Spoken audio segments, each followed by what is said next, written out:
Bonsoir et bienvenue dans le Grand JT. Tout de suite, le sommaire. Comment imaginer des politiques de l'école pérennes au milieu de ce chaos politique? Si le gouvernement peine à se stabiliser, eh bien, les mesures pour l'éducation, elles aussi, ont peut-être vocation à évoluer. On en parle avec notre invité dans la première partie de cette émission. Tout ce que vous avez toujours voulu savoir sur les grands écrivains français, écrivains contemporains, y compris les anecdotes les plus insolites ou les plus inavouables, eh bien, ce sera le thème de la seconde partie de l'émission, à la rencontre des petites histoires et grandes querelles de nos auteurs bien connus. Mais tout de suite, place à l'actualité de l'éducation avec Shirley Adélaïde.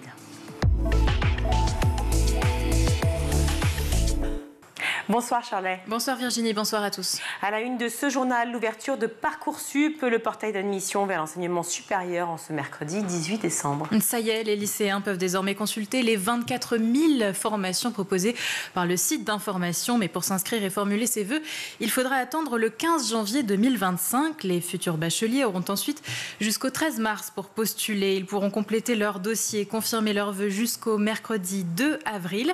Pour savoir si l'on est admis, il faudra être attentif à partir du 2 juin prochain. Ensuite, on classe ses vœux du 6 juin au 10 juin. Ça, c'est pour la phase principale d'admission. Pour la phase complémentaire, qui permet à celles et ceux qui le souhaitent d'émettre de nouveaux vœux, ce sera donc du mercredi 11 juin au jeudi 10 juillet. Voilà pour les dates. Côté nouveauté, car la plateforme en avait annoncé quelques-unes pour mieux informer les candidats. Pour les alléger, côté angoisse aussi, chaque formation dispose désormais d'une carte d'identité avec le statut de l'établissement, le caractère sélectif ou non de la formation, le nombre de places disponibles, l'éligibilité aux bourses ou encore la détention ou non du label ministère de l'enseignement supérieur et de la recherche.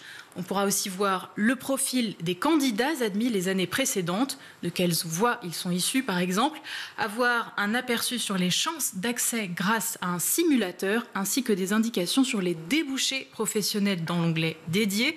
Les candidats seront aussi au fait du taux d'insertion professionnelle des étudiants passés par la formation qui les intéresse. À noter que le calendrier Parcoursup a été adapté afin de ne pas empiéter sur les épreuves du bac qui se déroulent l'année prochaine du 16 juin au 2 juillet. On poursuit ce journal avec un point sur la situation à Mayotte. 70% de l'île est dévastée 4 jours après le passage du cyclone Chido. Le bilan provisoire, alors on se parlait de 22 morts et des milliers de blessés. Les habitants ont passé hier leur première nuit sous couvre-feu. Oui, l'objectif était d'éviter les pillages et d'assurer la protection de la population, à savoir que de très nombreux jeunes sont touchés puisque Mayotte est le département le plus jeune de France. Près d'1 habitant sur 2 est un enfant et 8 enfants sur 10 vivent sous le seuil de pauvreté. Alors avec l'ampleur des destructions, on craint pour leur santé mentale. Le témoignage de cet habitant de l'île sur France Inter ce matin. Heureusement, après les vacances, mais les enfants ils sont traumatisés, ils comprennent pas. Bon, il y en a, ils jouent, on essaye de les faire penser à autre chose, mais de toute façon, le paysage, dès qu'ils voient, en fait, ils se rendent compte que voilà, on est dans un cauchemar. L'urgence pour beaucoup de Mahorais, c'est de trouver un toit, car ils sont nombreux à les avoir vus s'envoler sur cette île qui compte énormément d'habitats précaires. À Mayotte, ce sont 100 000 habitants qui vivent dans des bidonvilles et qui ont du mal à être relogés au vu de leur nombre. L'urgence, c'est aussi de se nourrir et de trouver de l'eau saine. L'enjeu est crucial à cause du risque d'épidémie, comme l'explique Dr Jean-François Corti, président de Médecins du Monde. Dans les catastrophes naturelles, il n'y a pas forcément des épidémies qui apparaissent tout le temps, mais il y a des risques lorsque c'est des territoires qui sont soumis à plusieurs pathologies infectieuses récurrentes. Je pense au paludisme, à différents types de diarrhées infectieuses. Et c'est le cas pour le choléra à Mayotte, qui a eu une épidémie au début de l'année, avec des centaines de cas et quelques morts, qui d'ailleurs a permis de vacciner près de 35 000 personnes. Donc le risque est un peu atténué, mais il est présent. On est dans un contexte où chroniquement l'accès à l'eau est compliqué. C'est un tiers de la population qui n'a pas accès à l'eau de manière chronique, et c'est l'entièreté de la population qui a un accès limité à l'eau potable. Pour les risques d'épidémie difficiles à maîtriser, tout comme l'accès aux soins, toujours possible à Mamoudzou, où l'hôpital continue de fonctionner à peu près, mais dans le reste de l'île, c'est plus compliqué car il n'y a pas de médecins partout. En dehors de l'aspect sanitaire, les problèmes de communication demeurent, avec un réseau de téléphonie indisponible à 80%.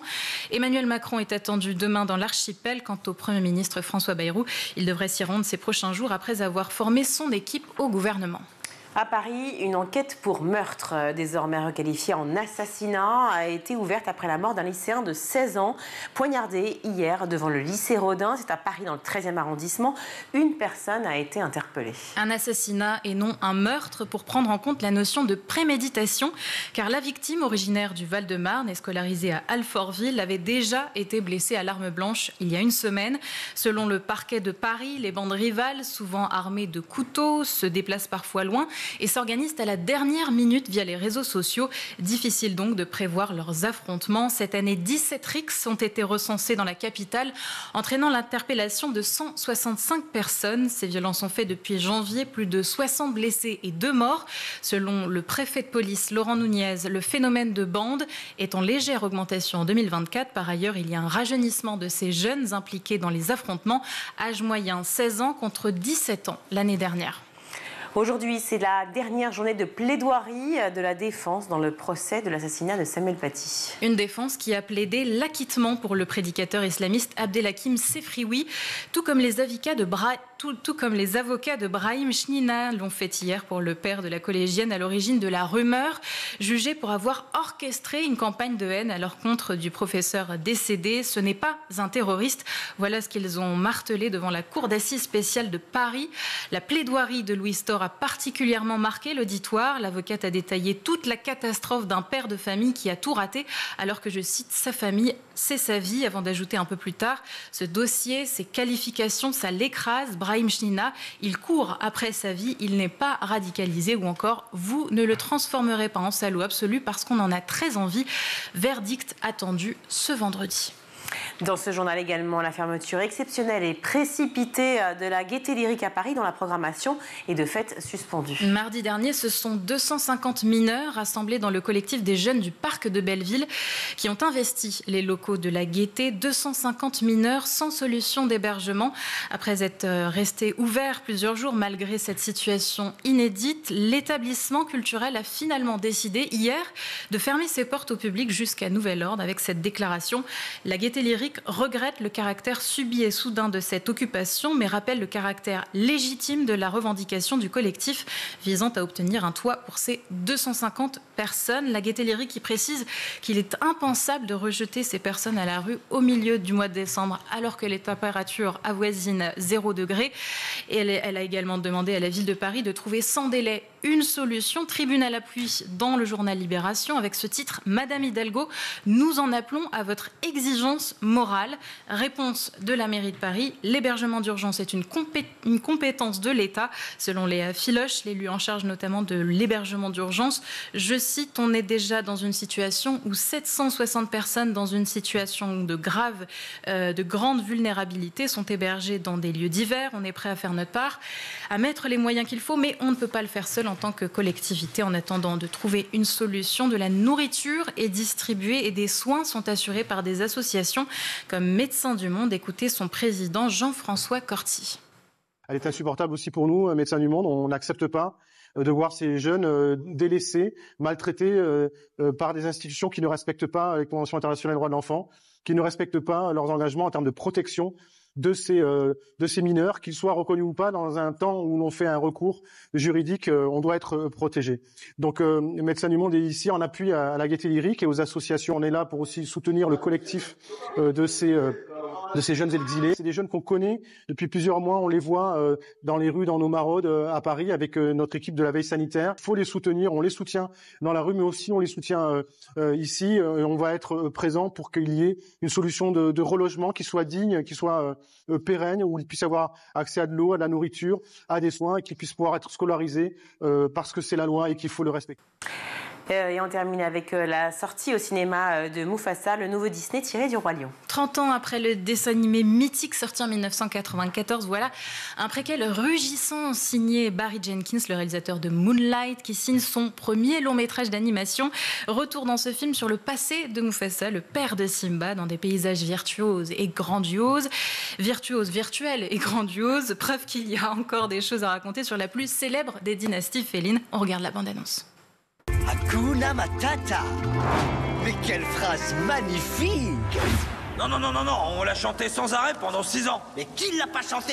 Il nous en faut une nouvelle. Ça y est, C'est à nous. on entre en scène. Hakuna Mufasa. Mais quel nom magnifique. Viens, Clara, je vais te raconter une histoire. L'histoire d'une destinée qui allait changer notre vie pour toujours. Bonjour, je m'appelle Taka. Et toi? Mufasa. J'ai toujours rêvé d'avoir un frère. Taka, tu es le futur roi. Ne sympathise pas avec les lions errants. Je suis pas un lion errant. Je suis juste perdu. Je vois la terre des lions derrière l'horizon. Vous devez trouver votre place dans le cycle de la vie. Il faut plus que 2 lions pour faire un clan. Nous avons besoin de renfort, besoin d'aide. Rafiki vous guidera. Oh, les amis. C'est Zazu. Ne le mangez pas. Magnifique. Un autre marginal que nous n'avons pas le droit de manger. Ces terres baignées de lumière m'appartiennent désormais. Ils arrivent. Qu'est-ce qui me prend de courir? Nous devons nous battre ensemble. Tu as volé ma destinée. Mufasa, ton heure est venue.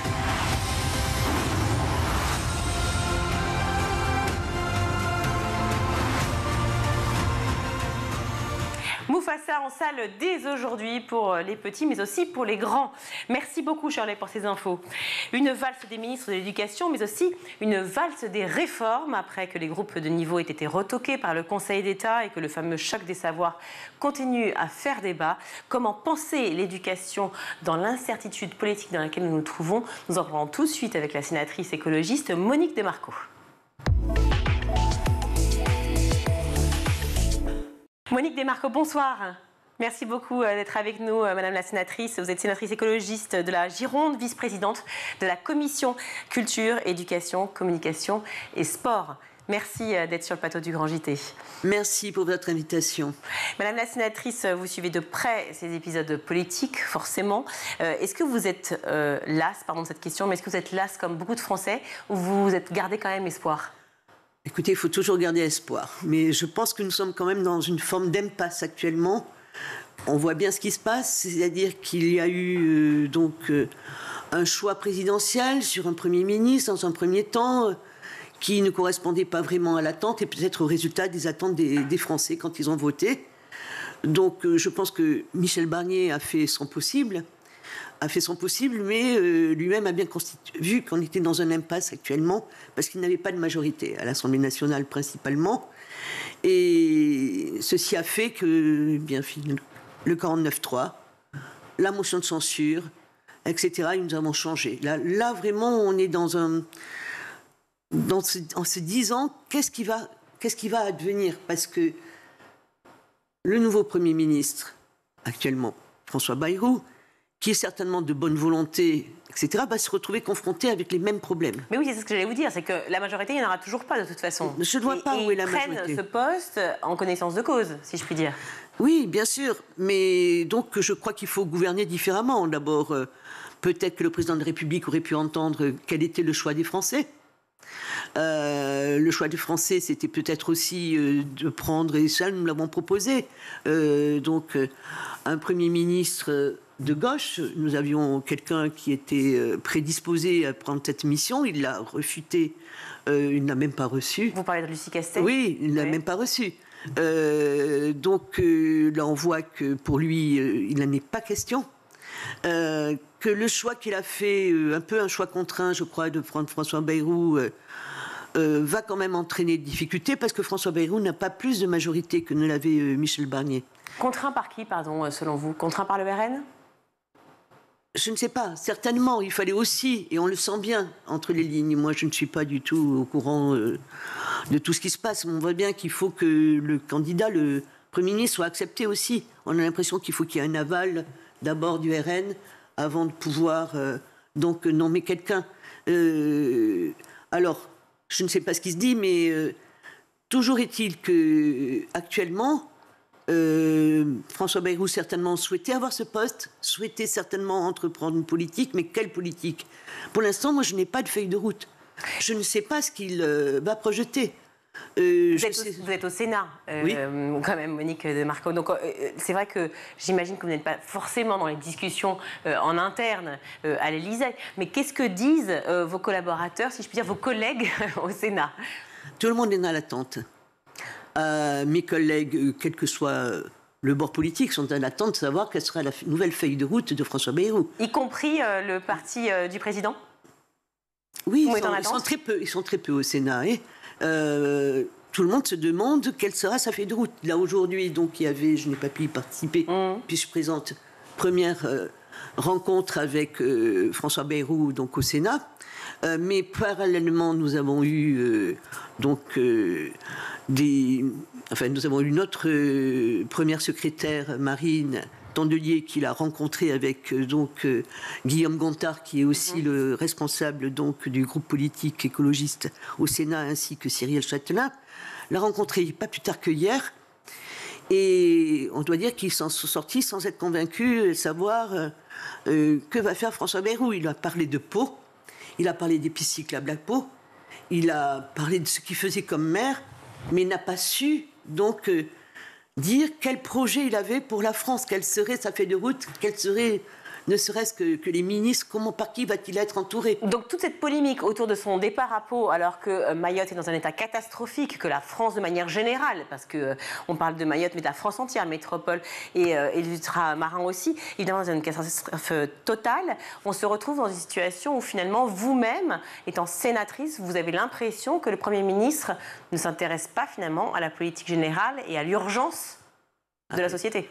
Écoutez, je ne vais pas faire de polémique concernant Mayotte, si vous voulez, c'est sûr aujourd'hui une priorité, mais je dois dire qu'il faut bien qu'il prenne la mesure de la mission qu'il a, parce que la France est dans un impasse, nous sommes tous dans l'attente de savoir comment nous allons fonctionner, qu'est-ce qui va se passer pour le budget, est-ce qu'il va y avoir une nouvelle loi de finances où on va rediscuter à nouveau, parce que quand même nous sommes donc tous à se dire, que va-t-il se passer? Va-t-il y avoir encore un 49.3, une motion de censure, etc. Comment va-t-on avancer et jusqu'où?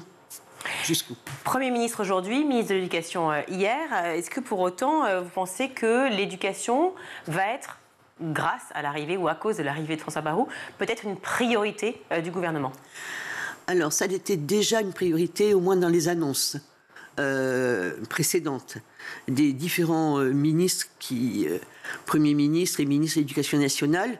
Ce que je peux espérer, c'est que moi j'étais enseignante jusqu'à maintenant. François Bayrou a été également ministre de l'Éducation nationale, je crois de 93 à 97. Oui. Ça a été une période où je n'ai pas entendu forcément de polémique. Sur les écoles privées peut-être? Oui, alors sur les écoles privées un petit peu, parce que j'avais l'impression qu'il allait favoriser l'enseignement privé. Mais il n'y a pas eu de grosse mobilisation, de grosses polémiques.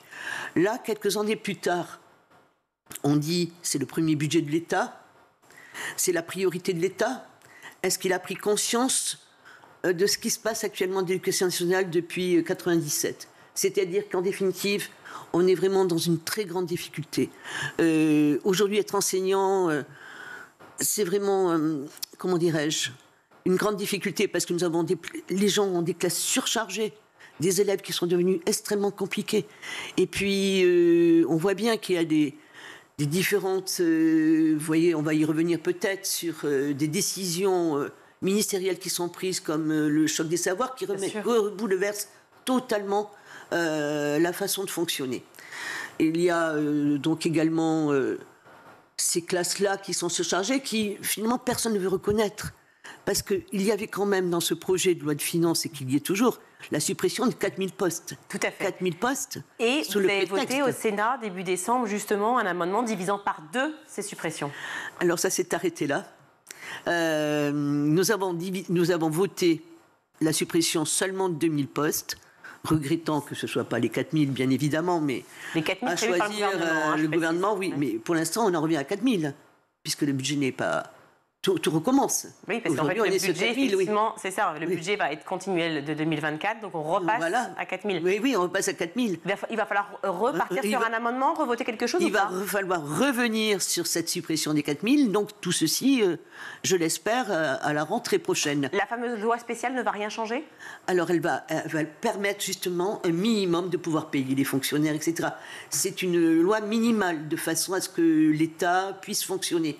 Mais tout ceci, il va falloir qu'on en rediscute. Le budget doit être revu, la loi de finances doit être revue à la rentrée. Alors, je ne sais pas de quelle manière, etc. Parce que nous, on s'est arrêtés au milieu du gué au Sénat, à un moment donné, puisque nous n'avions même pas terminé la loi de finances concernant donc l'éducation, l'enseignement scolaire. Elle devait repartir, elle devait être complétée le samedi. Donc, nous ne l'avons même pas débattu entièrement. 4 000 postes sous le prétexte, je le rappelle, qu'il y a une baisse démographique des enfants. Baisse démographique, c'était pour nous l'occasion de pouvoir permettre d'alléger les classes. C'est évident parce qu'on est quand même dans le pays de l'OCDE ceux qui ont les classes les plus chargées. Et je peux vous dire que des classes de 30, quand on est en collège, c'est assez énorme.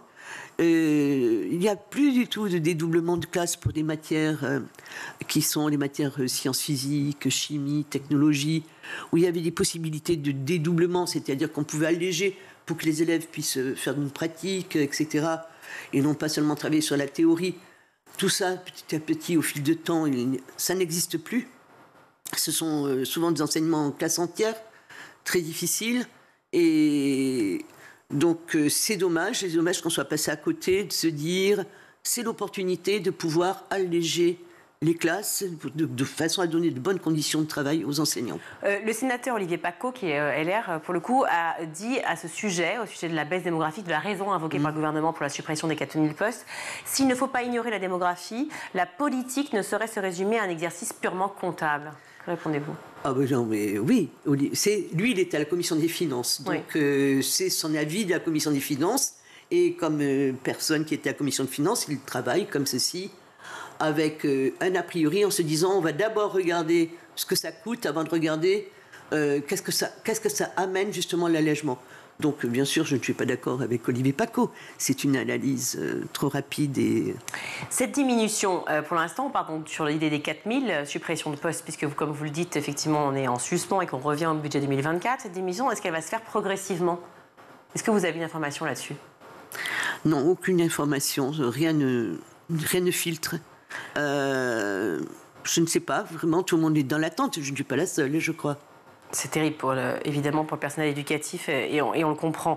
On va parler de ces groupes de niveau, de besoins. Ils ont eu 12 000 nominations possibles.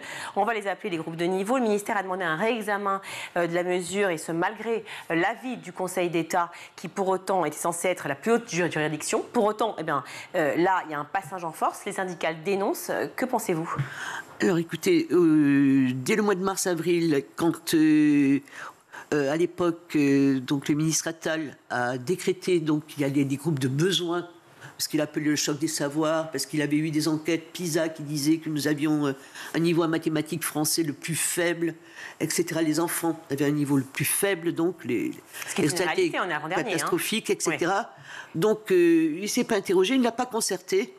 Il a fait un arrêté disant que nous allions partir sur des groupes de besoins ou des groupes de niveau, voilà, puisqu'on a changé le terme après.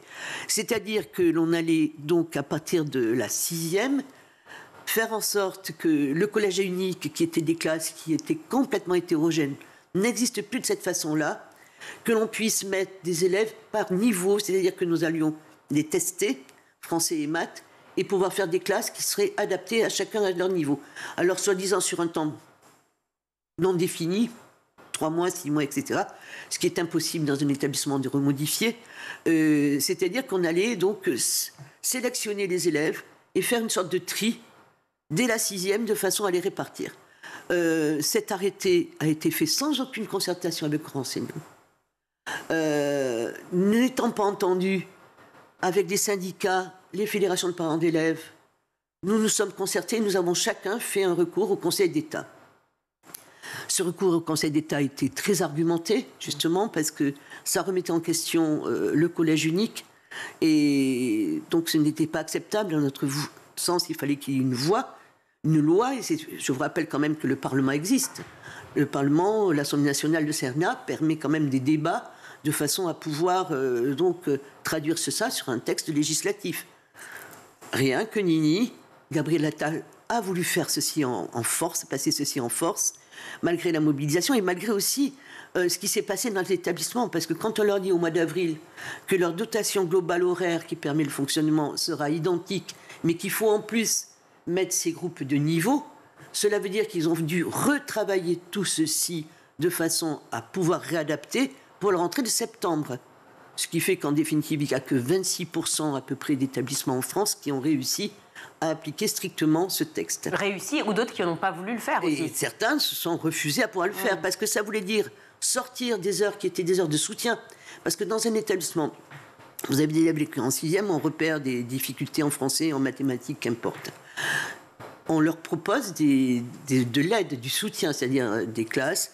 On leur permet, en dehors, etc., d'avoir des heures de soutien pour pouvoir les remettre à niveau. Toutes ces heures de soutien n'existaient plus. Donc il fallait supprimer toute une façon de travailler, d'accompagner les élèves pour pouvoir répartir ceci selon ce qui était demandé. Toujours est-il que on a été au Conseil d'État qui a rendu son verdict, qui l'a rendu seulement sur la forme et non pas sur le fond. Ce qui est un peu décevant, donc sur la forme, ça ne pouvait pas être un arrêté, ça doit être un décret. Et un décret doit être signé par le Premier ministre. Eh bien, il s'est trouvé que le Premier ministre a signé ce décret la veille de la dissolution. Oui. Voilà. La veille de son départ. Et sachant qu'il n'a jamais été aussi rapide pour signer ceci, puisque le Conseil d'État a rendu son verdict, 3 jours avant. Ça s'est passé en l'espace de 3-4 jours. Donc on n'a pas été entendus, les enseignants n'ont pas été entendus, et maintenant on réfléchit à savoir comment nous allons reformuler, contester ce qui vient de se passer par la force. Alors, vous l'avez dit clairement, et vous l'avez manifesté, bien entendu, auprès du Conseil d'État, et puis pas partout, vous étiez contre ces groupes de niveau de besoin. Vous n'êtes pas la seule. Beaucoup de personnes dans ce milieu éducatif étaient contre. Peut-être quand même, et sans faire l'avocat du diable, mais bon, je pose la question, parce que tout le monde pose cette question-là. Est-ce que quand même, ces groupes ne permettent pas d'aider, évidemment, les plus en difficulté, d'un côté, et de pousser aussi ceux qui sont, déjà, qui ont compris la leçon, et qui sont déjà dans une logique de réussite et qui doivent passer à autre chose? Eh bien, figurez-vous, c'est l'inverse. Enfin, moi, je me fie à ce que des études ont été faites par des personnes qui travaillent sur l'éducation, sur des enseignants qui aussi ont l'expérience. Ça ne se passe pas comme ça. C'est-à-dire que moi, j'ai connu ce qui était le collège quand j'étais élève, justement, où nous avions des classes de niveau. Et c'est-à-dire qu'il y avait la 6e 1 qui était la classe des supérieurs et la 6e 5 qui était la classe des nuls. Donc ça ne pousse pas du tout, ça ne ramène pas les élèves qui sont en difficulté. Et un élève qui suit, un élève qui est brillant, un élève qui comprend, peut très bien s'adapter dans une classe. Sachant que, il y en a des élèves qui sont plus en difficulté pour le remettre à niveau. Je fais juste la nuance entre les classes dont vous parlez, qui sont des classes différentes, et là des groupes qui donc se constitueraient par temps et période assez courtes pour pouvoir justement aider les uns et aider les autres. Mais la plupart, comme vous d'ailleurs, parle au contraire de ségrégation scolaire, de non-mixité sociale. Ça ne peut pas se faire comme vous le dites. C'est bien sur le papier. Mais un établissement ne fonctionne pas de cette façon. Il crée des classes qui sont plus ou moins figées en début d'année. Et il n'est pas possible, surtout de gros établissements, ou peut-être dans des petits, ça serait peut-être plus adapté, de pouvoir remodifier les compositions de classes en cours d'année. Quand vous êtes dans une classe, ça sera très difficile. Pourtant, c'était l'idée, mais qui n'était pas applicable. Que ce soit seulement sur 3 mois ou 6 mois, etc., des constitutions de classes. Non, en réalité, ça constituait vraiment des classes de niveau sur toute une année scolaire. Ce n'était pas applicable différemment. J'ai évoqué cette thématique, ce thème, ce sujet de la ségrégation scolaire, parce que évidemment, on parle aussi beaucoup de mixité sociale et scolaire. On le sait, c'est pas moi qui le dis, que l'école continue de créer des inégalités scolaires. En octobre dernier, le Sénat a rejeté une proposition de loi proposée par la sénatrice Colombe Brossel qui permet de mettre plus d'outils à disposition de l'éducation nationale afin de valoriser justement la mixité sociale dans les établissements. Est-ce que lorsque c'est vrai qu'on a vu en octobre donc, le Sénat rejeté, est-ce qu'on s'est posé cette question de savoir si finalement la mixité sociale et scolaire, ce n'est pas un sujet pour le Sénat?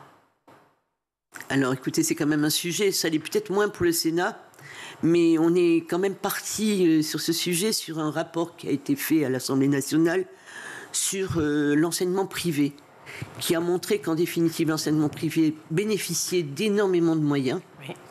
Et ces moyens, financiers de l'État, des collectivités, etc. Et qu'il y avait une sorte de ségrégation sociale, non scolaire, que les contrôles n'étaient pas à la hauteur des attentes, c'est-à-dire qu'il faudrait qu'il y ait des contrôles pédagogiques, administratifs, des contrôles financiers.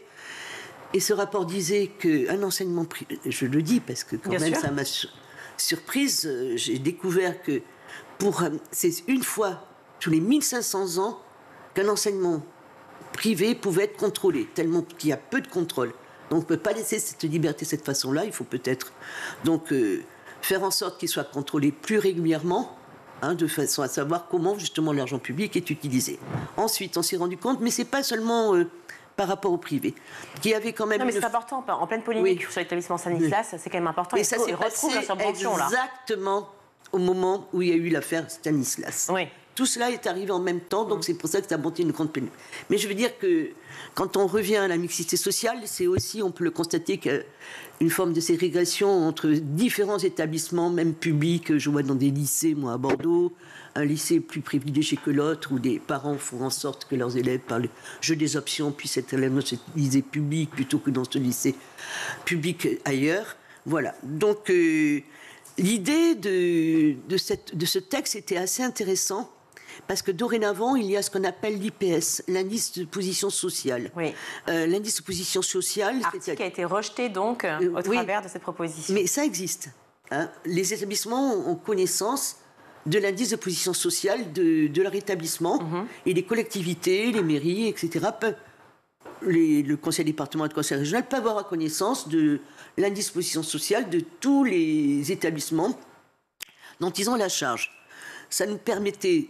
là, vraiment de vérifier qu'en définitive, les indices de position sociale faibles étaient plutôt dans le public et hauts dans le privé. Donc, l'idée, c'était de reconnaître cet IPS, cet indice de position sociale, disant, voilà, ça peut être un des moyens de pouvoir évaluer un petit peu les niveaux dans les établissements, etc. Enfin, là, le lien entre, en fait, niveau et... effectivement, statut social, économique et autres de la famille. Voilà, des parents de la famille. Oui. C'était celui-là, c'est une reconnaissance. Il n'y avait pas seulement ça. C'est dommage parce qu'il y avait aussi Mais excusez-moi, parce que Anne Genetet, sur l'indice de position sociale, Anne Genetet justifie ses choix en disant qu'il ne prenait pas en compte le taux de pauvreté ni le taux d'élèves boursiers. Oui, tout à fait. Alors, c'est tout à fait vrai, mais donc on pouvait lui demander à la ministre, alors proposez-nous une autre méthode, faisons alors un indice qui permettait à la fois la position sociale des parents, mais remettre dessus le taux de pauvreté, le taux d'élèves boursiers, etc. Proposez-nous quelque chose. Mais bon... Rien n'a été fait. Rien n'a été fait. Mais ce qui est intéressant, c'est qu'il y a un nouveau gouvernement. Elle n'est pas restée assez longtemps non plus. C'est compliqué. Le timing est serré. Bon, mais c'était une façon de dire je ne veux pas entendre parler de cet IPS. Ça n'a pas. Voilà, il est incomplet. Je reconnais qu'il pourrait être complété. Mais favoriser la mixité sociale aujourd'hui, c'est quand même très important. Comment on peut faire? Qu'est-ce que vous proposez, vous, au Sénat? Alors, comment peut-on faire? Il ne nous reste plus qu'une minute. Oh, d'accord. D'accord, mais écoutez, c'est compliqué. Je pense qu'il faudrait peut-être prendre un indice beaucoup plus effectivement fourni et étayé, de façon à pouvoir réhabiliter. Et ce qui pourrait aider, c'est-à-dire qu'il faudrait, et c'est obligatoire, faire en sorte que les établissements puissent avoir un taux d'enfants d'un IPS faible, c'est-à-dire leur imposer une forme d'obligation d'avoir un taux, c'est-à-dire de pouvoir répartir d'une façon contrainte. Donc, si je puis terminer là-dessus, parce que c'est oui, tout à fait. Et je valide d'ailleurs avec l'étude Teams qui est sortie, qui tire la sonnette d'alarme d'ailleurs récemment sur le niveau des élèves français en mathématiques est très mauvais. Et ils font le lien justement avec les disparités des indices de position sociale des familles, effectivement, et le niveau en classe. Donc clairement, on peut encore une fois l'établir. Non, mais il y a toujours moyen de réfléchir et d'avancer sur ce sujet. Sans braquer tout le monde, mais avec de la concertation, ce qui me paraît indispensable. La concertation dans ce temps politique, c'est vrai que on espère que ce ne soit pas qu'un mythe. Merci beaucoup, Monique Desmarco, d'être venue sur le plateau du Grand JT. Je rappelle que vous êtes sénatrice écologiste de la Gironde et vice-présidente de la commission Culture, Éducation, Communication et Sport. Merci. On va marquer une courte pause, on se retrouve tout de suite.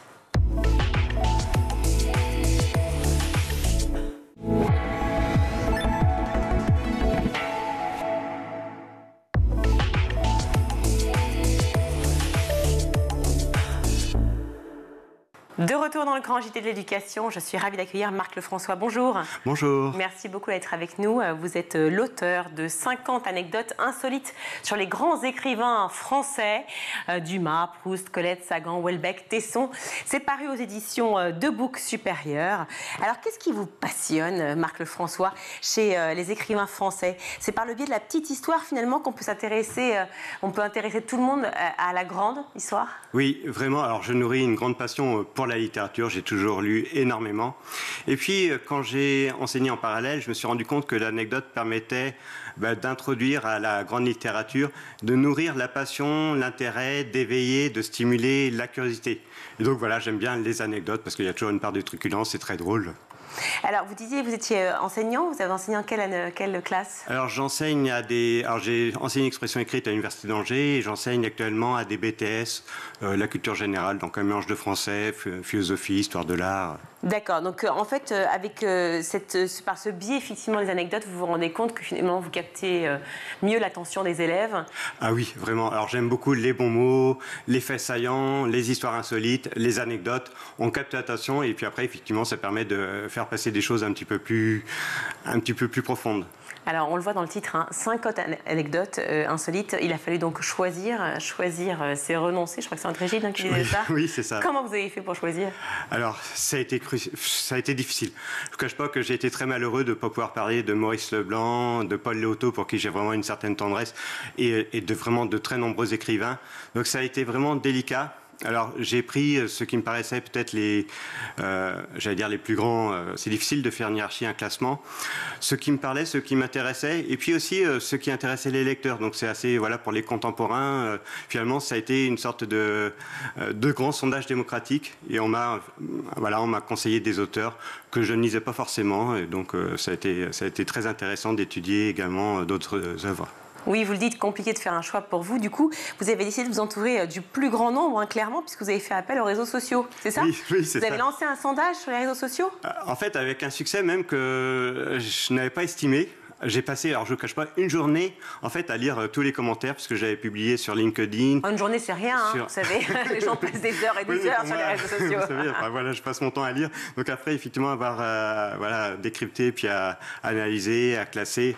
Mais oui, et d'ailleurs, en fait, ça a été vraiment très surprenant parce qu'il y a une grande passion pour la littérature, que ce soit sur Facebook, Instagram, même TikTok d'ailleurs, avec le BookTok, YouTube, LinkedIn, et alors, avec des résultats des fois un petit peu différents. Donc c'était vraiment très très intéressant et ça m'a surpris parce que c'est vrai que si on attendait légitimement Houellebecq, Modiano, Leclésio en premier, alors ce qui est assez drôle c'est que j'avais quand même donné des consignes un peu claires, c'est-à-dire que j'avais demandé les écrivains français toujours en vie parce que la plupart des grands écrivains évidemment appartiennent au siècle passé et on m'a parlé... Toujours en vie, pas toujours, parce qu'on va faire allusion par exemple à Camus, c'est pas le cas. Oui. Ah ben non, la plupart des grands écrivains évidemment appartiennent au passé. Moi je voulais me cantonner évidemment au siècle passé, jusqu'au XXe siècle, la moitié du XXe siècle. Contemporain.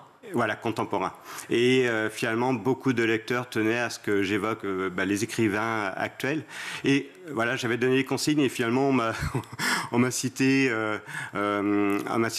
des auteurs qui étaient encore, qui n'étaient pas français ou qui étaient morts, comme Jean d'Ormesson, qui est extrêmement populaire. Et donc finalement, j'ai tenu à l'évoquer parce que j'ai toujours eu une tendresse particulière pour Jean d'Ormesson, qui a une vie absolument incroyable. Et puis ouais, en fait, qui partageait cette culture, enfin cet amour de la culture, cet amour de la littérature avec une passion, une fougue et puis un talent, une éloquence qui était absolument incroyable. Oui, c'est populariser finalement la littérature d'une très jolie manière, hein, la façon dont il l'a fait, comme à l'instar de Lucchini, par exemple, sur scène au théâtre. Oui. C'est aussi peut-être ce que vous vouliez faire par le biais de ces 50 anecdotes, c'est-à-dire que c'est pas réducteur, c'est ce que je veux dire en fait. Non, voilà, c'est toujours par le biais, oui, du fait insolite qui va un peu titiller, un peu stimuler l'imaginaire, donner envie d'aller plus loin. Donc c'est toujours un peu par les bons mots, toujours les mots d'esprit, les choses un petit peu insolites, que ce soit les écrivains d'autrefois, maintenant. Et alors, pour tout vous dire, en fait, c'est quelque chose qui m'avait interpellé lorsque j'avais lu leur correspondance ou leurs journaux intimes. On a une autre facette. Alors, il y a toujours un peu le jumeau sombre de l'homme, où il y a des choses pour certains écrivains qui sont un petit peu plus fâcheuses, mais d'autres, voilà, c'est truculent, surtout Balzac, Alexandre Dumas, enfin, on se régale. Donc, pour tout le monde, c'est vraiment le conseil que je pourrais donner. Si vraiment vous rebutez, parce que vous ne voyez pas, ça peut intimider, en fait, l'aspect, grandiloquent, les grandes œuvres, la grande littérature. On peut, effectivement, se régaler par les petites anecdotes et puis découvrir en fait un homme qui nous donnera envie de parcourir son œuvre. Oui, anecdotes en plus qui sont sur 3 ou 4 pages le plus souvent. Donc même si par exemple on n'est pas forcément séduit par un auteur, on peut toujours passer au chapitre suivant et aller vers un autre. Je reviens sur l'idée de l'influence. On critique beaucoup, de temps en temps, les influenceurs. Et pour autant, c'est vous qui vous êtes fait influencer justement par le choix de ceux-ci, de ceux qui ont répondu à votre sondage. Quel est votre écrivain contemporain préféré? Et donc vous êtes laissé porter par cette influence-là. Quand vous parlez de Jean d'Ormesson, a priori, c'est pas l'auteur dont vous vouliez parler? Oui, parce que en fait, c'est terrible. Je voudrais pas paraître chauvin, mais je pense qu'on a quand même une des plus belles littératures au monde. Et quand je vois, j'ai mis une liste en fait des auteurs dont j'ai dû en fait taire les anecdotes, les histoires que je voulais absolument raconter. C'était un petit peu cruel pour moi ou un peu douloureux. Mm-hmm. Et là, en fait, on m'a finalement poussé à m'intéresser à d'autres auteurs que j'appréciais particulièrement, mais c'est vrai que je n'avais pas imaginé de les évoquer. Par exemple, effectivement, Amélie Nothomb, alors quand j'évoquais tout à l'heure qu'on s'était montré assez mauvais élève dans les choix, j'avais demandé des auteurs français. Amélie Nothomb, ce n'est pas le cas parce qu'elle est belge. Et puis en fait, finalement, ça m'arrangeait parce que j'ai aussi une certaine tendresse pour elle, donc je sais qu'elle est très agréable, très sympathique, et puis ses écrits sont remarquables, donc voilà, ça m'arrangeait assez bien de la mettre. Donc voilà, c'est les écrivains français, mais j'ai un petit peu triché. Alors justement, parlons d'Amélie Nothomb puisqu'on y est. On tombe sur elle. C'est à la page 185. Elle arrive en 49e position. Déjà, est-ce qu'il y a un rapport entre les positions des auteurs et ce classement? Ah non, pas du tout. Déjà même, l'idée de tout classement, de toute hiérarchie dans le domaine de la littérature me met assez mal à l'aise. Donc il n'y a pas d'idée de qui est le meilleur écrivain, parce qu'en fait, on se rend compte que de toute façon, les goûts, c'est quelque chose, c'est très subjectif. Donc non, en fait, il y a... alors elle, effectivement, j'avais une certaine tendresse. C'est vraiment... Pourquoi? Qu'est-ce qui vous plaît chez Amélie Nothomb? J'évoque la citation du champagne, et en fait, je me reconnais. De Coco Chanel, oui. Je bois seulement du champagne à 2 occasions, quand je suis amoureuse et quand je ne le suis pas. Et qui me fait penser aussi, je crois que c'est Churchill qui avait une citation assez proche où il disait que finalement il buvait toujours du champagne. Voilà, quand il réussissait, quand il devait célébrer le succès, donc il fallait évidemment une bouteille de champagne. Et quand c'était l'échec, évidemment pour consoler, c'était du champagne. Et ce côté en fait bonne vivante m'a vraiment beaucoup plu, une sorte de décalage. En fait, tout ce côté. On revient à Jean d'Ormesson, il avait écrit un livre, c'était L'amour est un plaisir. Donc, il n'a pas du tout marché parce qu'il essayait un petit peu de faire du François Sagan. Je dirais la littérature est un plaisir. Et ce côté un peu pétillant, ce qu'on retrouve dans le champagne, ce côté plaisir, rechercher la vie dans ce qu'elle peut avoir de plus agréable, c'est quelque chose qu'on trouve chez beaucoup d'écrivains et qui me plaît vraiment énormément. C'est pas une anecdote donc, par rapport à ses écrits, à ce qu'elle a produit. C'est par rapport à son personnage, en l'occurrence, là, et son lien avec le champagne, son côté débordant, son chapeau, ses tenues, enfin tout ce que vous imaginez et ce que l'on voit effectivement d'Amélie Nothomb. Si on reprend par exemple dans les grandes figures que vous citez dans le livre, il y a évidemment, vous l'avez dit, Modiano, Eric Emmanuel Schmitt, le Clésio, Pierre Lemaitre, Laurent Godet. Il y a aussi, bien sûr, celui de Houellebecq. Houellebecq fait partie aussi de ces personnages, pareil, qui sont des personnages truculents, un peu étonnants, qui interpellent, qui interrogent. Alors là, on part carrément de l'autre côté. Racontez-nous effectivement ce que vous vouliez nous dire sur Houellebecq et surtout l'association que vous avez faite avec Annie Ernaux. Alors, Houellebecq m'a posé un problème, comme Céline d'ailleurs, où en fait, je n'ai pas fait d'affinité particulière. Je ne me suis pas rencontré, si vous voulez, dans l'œuvre de Houellebecq. Les particules élémentaires, tout ce qu'il a écrit, ça ne vous a jamais parlé? Et je sais que j'ai tort. Non, je pose la question. Non, mais justement, en fait, c'est ce que je voulais dire, c'est que j'ai des amis que j'estime énormément et en fait qui vouent presque un culte à Houellebecq, comme Annie Ernaux. Et moi, en fait, je donne l'exemple de Proust et de Céline. Il y a souvent les Céliniens et les Proustiens s'opposent. Il y a vraiment les fans absolus de Céline et les fans absolus de Proust. Moi, j'appartiens aux Proustiens. Et les deux reconnaissent en fait que ce sont des grands maîtres en littérature. Et tout le monde peut-être que quand on aime Proust, on ne peut pas aimer Houellebecq. Oui, c'est fort possible. Ça, quand on sait qu'effectivement, je ne vais peut-être pas donner la citation enfin bref, mais pour Houellebecq, non, je ne suis pas rentré dans l'œuvre et je ne suis pas rentré non plus dans l'œuvre d'Annie Ernaux, alors qu'en fait, ce sont deux immenses écrivains. Donc là, en fait, de toute façon, il n'est pas une question de juger, juste en fait d'apprécier. C'est ce que je disais tout à l'heure, c'est la lecture plaisir, le goût de lire. Mais j'ai voulu en fait leur rendre hommage parce qu'évidemment, je pense que ce sont les grandes plumes de notre époque, mais avec ce côté. Je vous cache pas que c'est ce qui me chagrine. J'aimerais bien les réconcilier. Alors, je l'ai fait d'une façon peut-être un petit peu impertinente. Et encore, je vous assure, en nuançant mon propos. Voilà, je pensais à eux, vous savez, comme cette série des années, alors, je sais plus, 70, voilà, avec les deux personnages qui s'opposaient. Genre, j'ai oublié le nom de la série, c'était Amicalement Vôtre. Voilà, évidemment. Voilà, c'était on adorait Amicalement Vôtre, évidemment. Danny Wilde et Brett Sinclair. Ouais, et en fait, voilà, je me suis, alors, avec un plaisir, voilà, un petit peu audacieux, de les réconcilier. Et voilà. Alors, vous parlez aussi, bien sûr, là, on parle de réconciliation. Il y a aussi, évidemment, dans les anecdotes, si on peut dire, je ne sais pas que le mot est un peu impropre, mais le terrible accident d'Albert Camus et de Michel Gallimard.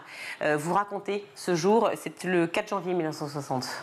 Ce qui me fascine, c'est en fait la destinée humaine et ces moments en fait qui déterminent votre vie. Alors, pour la plupart des écrivains, c'est la rencontre avec un éditeur comme Jules Verne avec Hetzel. C'est le moment où se forge en fait cette détermination qui va faire que leur œuvre va être merveilleuse. Et puis, des fois, en fait, on sombre dans le tragique avec Camus, et c'est d'une tristesse. Voilà, Gallimard est là, ils sont à la campagne.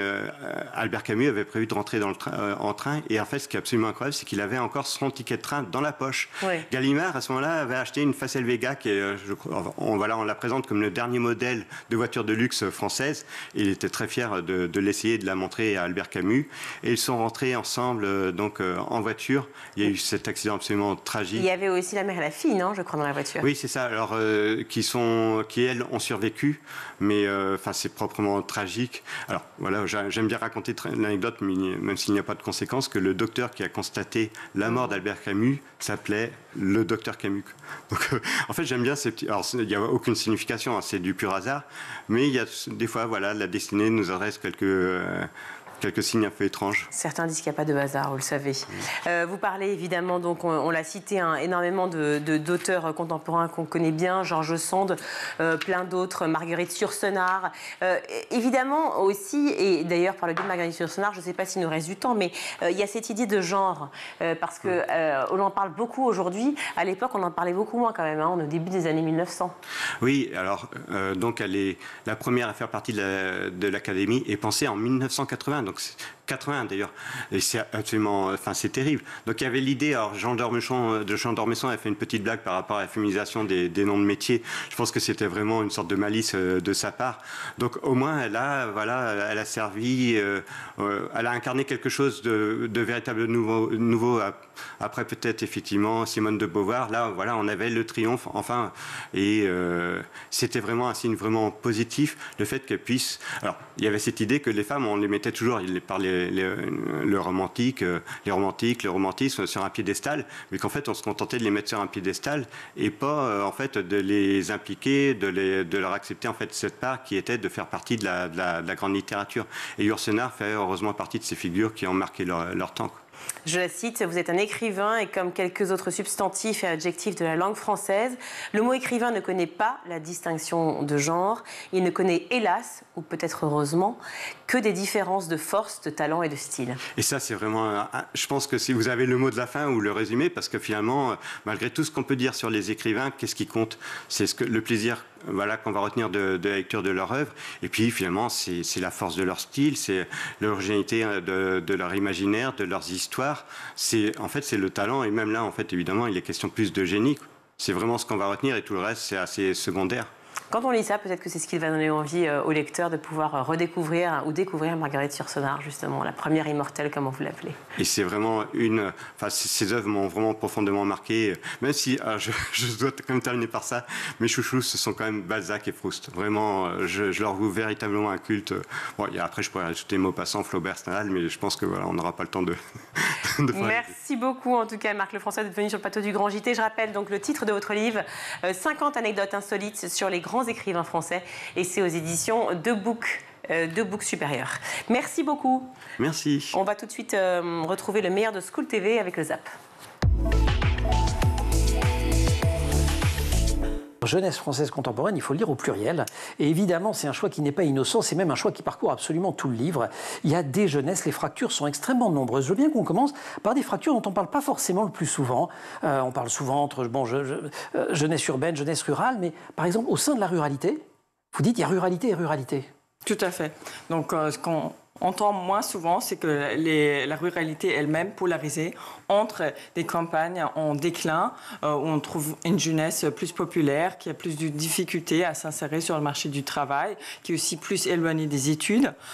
Et de l'autre côté, on a des campagnes dynamiques où les jeunesses ont moins de problèmes. De manière générale, on peut dire que dans les deux cas, qu'il y a un avantage de la jeunesse rurale par rapport à une jeunesse plus urbaine, par exemple, et le réseau local. Donc, malgré les difficultés d'insérer le marché du travail, ces jeunes-là peuvent se baser sur un réseau local qui... Le réseau local sont des liens autour de soi, à la fois de sociabilité, mais également des liens qui peuvent se transformer en atouts professionnels. Exactement. Et qui peut parfois leur aider à s'insérer dans le marché du travail. Les témoignages, Fabrice, sont nombreux. Que vous disent les parents et surtout les enfants que vous allez voir, que vous sortez? En fait, comment dirais-je, les enfants, j'ai plein d'anecdotes d'enfants, puisqu'en fait, il y a des familles qui vivent des drames, etc. Et je trouve que le sport, vous allez voir un médecin, vous faites un infarctus, vous êtes adulte, il vous dit mais il faut faire du sport. Donc pourquoi ne pas faire un enfant qui a un cancer? Il y en a beaucoup, je pense à Déborah qui a fait 2 leucémies, etc., qui est une ambassadrice de l'association, qui a fait Max Meglev Besset de Meglev, qui est un des parrains de l'association, pareil, qui a fait des leucémies. Mais la leucémie, on se soigne, on se traite, on fait de la chimio, etc. Mais on peut faire du sport à côté et de les sponsoriser, c'est-à-dire leur dire tu habites où? À Dijon, par exemple, super, on va appeler le club de tennis de Dijon, on va t'offrir 1 an d'abonnement et comme ça tu vas pouvoir t'éclater, faire du sport entre tes chimios. C'est ça. Et quand les enfants ne peuvent pas sortir des hôpitaux, nous allons à l'hôpital. Et puis nous essayons de les faire jouer sur place, toujours liés au sport, si possible le tennis et maintenant le paddle, etc. Essayer de faire pratiquer le sport aux enfants malades. C'est ça l'objectif premier de l'association. Et après, il y a eu le Covid. Je précise quand même qu'il y a eu le Covid qui a un peu bloqué les hôpitaux, les enfants n'avaient plus le droit de sortir, ainsi de suite. Enfin, c'était devenu très compliqué et c'est pour ça que je reviens en forme, c'est le cas de le dire, parce qu'être en forme est un privilège. Je reviens en forme pour essayer de remotiver tout le monde, là, depuis 1 an, etc., de remotiver tout le monde pour aller vers des grandes actions, des plus grandes actions encore. Comment vous alimentez votre base de données? Parce que j'imagine que, je le disais en introduction d'ailleurs, les métiers de demain n'existent pas pour la majorité encore aujourd'hui. Alors, vous travaillez justement avec ces conseillers d'orientation, avec des professionnels des différents secteurs?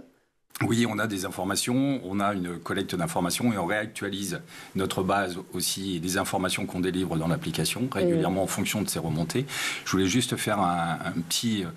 parler de Parcoursup parce que effectivement l'année dernière, il y a eu 77 000 lycéens et étudiants qui n'ont pas eu de propositions de la part de Parcoursup. Alors, ça tend à diminuer par rapport à l'année précédente où ils étaient 94 000, mais il y a encore beaucoup de jeunes, et notamment les étudiants en reconversion, et effectivement, à venir leur donne la possibilité de faire ces découvertes de métiers, comme l'explique Guillaume à l'instant, et peut-être de créer des vocations. Et puis, sur ces découvertes de métiers, on a eu un exemple récent de corps de métier dans l'univers de l'art avec la réouverture de Notre-Dame, où notre président a cité tous les métiers qui avaient concouru à la rénovation de Notre-Dame. Et là, même moi, honnêtement, j'ai découvert des métiers. Donc, je suis allé sur l'application et j'ai découvert que le métier y était. Donc, j'étais rassuré. Ah, magnifique. Donc, voilà, ça donne des possibilités. Le champ des possibles, comme disait Guillaume, effectivement, est ouvert pour tous ces jeunes, à la fois qui trouvent leur voie au travers de Parcoursup, mais aussi ceux qui n'ont pas de proposition et qui peuvent découvrir et prendre des voies professionnelles demain qui peuvent les intéresser en étant tout à fait motivés, bien entendu. Il y a une autre jeunesse différente dont on parle très peu, c'est la jeunesse ultramarine. Enfin, on en parle quand elle se révolte et on ne comprend pas pourquoi elle se révolte. Mais en fait, si on vous lit, elle a toutes les raisons. Oui, parce qu'elle cumule les difficultés. D'une part, déjà dans leur situation de départ, en fait, ils ont peu de perspectives pour justement leur carrière professionnelle. Elles font face à une immigration de la part du territoire. Et en même temps, lorsqu'ils et elles arrivent en région parisienne, donc en Île-de-France, ils font souvent face à des discriminations qui ensuite ont évidemment aussi des répercussions sur leur manière de se trouver et de s'insérer dans la vie sociale dans la métropole. Et Fabrice, pour entrer plus en détail dans vos interventions, comment est-ce que ça se passe? Ce sont les hôpitaux qui vous contactent? C'est vous qui allez à leur rencontre?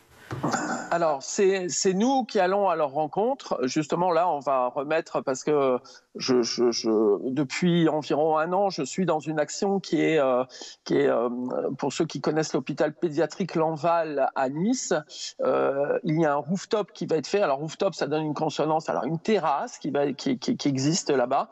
Et l'idée est d'en faire, d'en faire une terrasse sportive pour les enfants, justement, qui pourront être dehors à l'hôpital, mais pouvoir faire du sport. Donc, je trouve des financements. J'essaye de trouver des financements pour ça. Donc, je me suis un peu focalisé là-dessus depuis 1 an. Et ce qui fait que, mais par contre, c'est très compliqué parce qu'en fait, quand vous dites aux gens, on finance pour faire des murs, en fait, les gens n'ont pas l'impression d'aider les enfants directement, donc c'est très compliqué. Donc voilà, donc je reviens aux essentiels, c'est ce que j'ai expliqué il n'y a pas longtemps dans un message que j'ai envoyé à beaucoup de monde. J'essaie de revenir aux essentiels. Donc là, on va repartir dans redémarcher, entre guillemets, les hôpitaux, Necker, etc., enfin tous les hôpitaux importants, à Marseille, la Timone, ainsi de suite, Toulon, Cannes, tous les hôpitaux qui ont des enfants en pédiatrie, et pour les faire ressortir et repartir comme on faisait avant. Voilà.